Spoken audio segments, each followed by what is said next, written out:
So, yeah, I've got a bit of a tough act to follow, really, with Max. He's currently laid down on the floor out the back, panting. I'm not joking.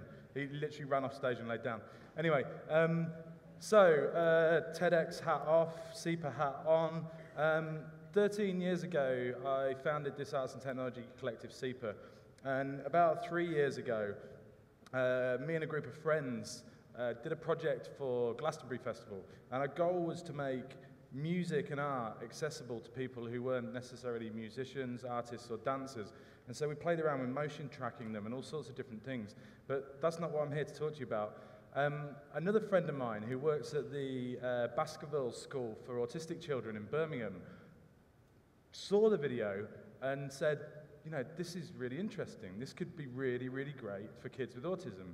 And so we found ourselves asking this question, you know, how can we engage these kids? And so we went into lessons and we sat and we observed the kids, and I had most of my comfort zones kind of broken apart, to be honest. But at the same time, my heart was really, really warmed, and I just felt like we had to try and apply the technologies that we were using commercially and in the arts fields to this sphere. So we created a vision for a sensory school, and after a year or two we managed to get some funding for the first stage of that.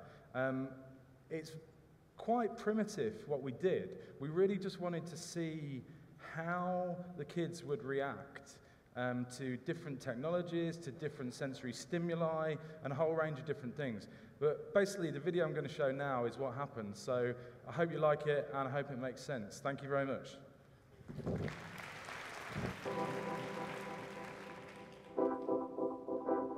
One of the students just engaged longer than I've actually ever seen him focused on something. Piece of paper and pencil in front of these kids, it means nothing to them. They need to be engaged in the learning.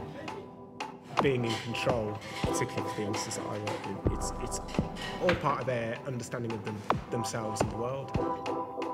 In June 2011, Arts and Technology Collective seeper led a week of workshops at Baskerville School for students with autistic spectrum disorders and complex difficulties.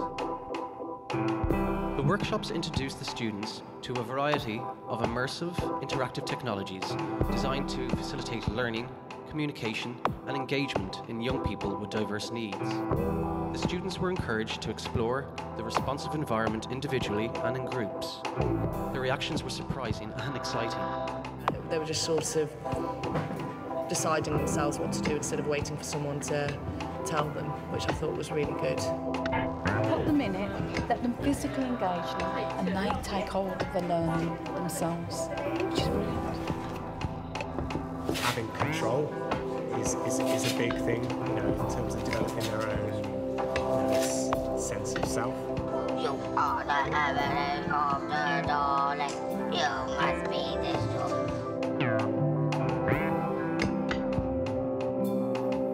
The week culminated in a performance in which the students collaborated with Lordswood Girls' School to write, act in and run a show demonstrating the technologies they had explored in the workshops. One day, while walking the grounds of the school, they wandered to the forest at the far end of the school's land.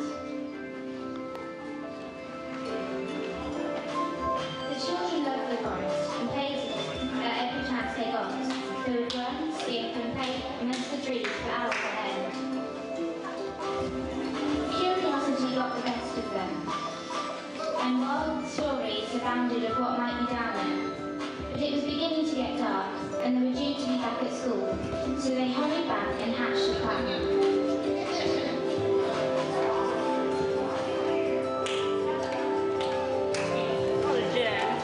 For hours and hours of fun, travelling to numerous lands and places, it was their turn to tell the children their adventure has come to an end.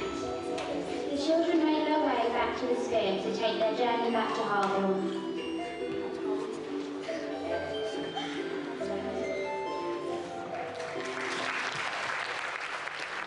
seeper are now using the findings from Baskerville to hone and develop new technologies and environments for educational establishments.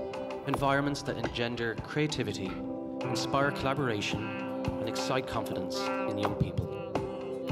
Yeah, I definitely think every special needs school needs stuff like this. it spills over into every area of their holistic development, really. So would you like one in school?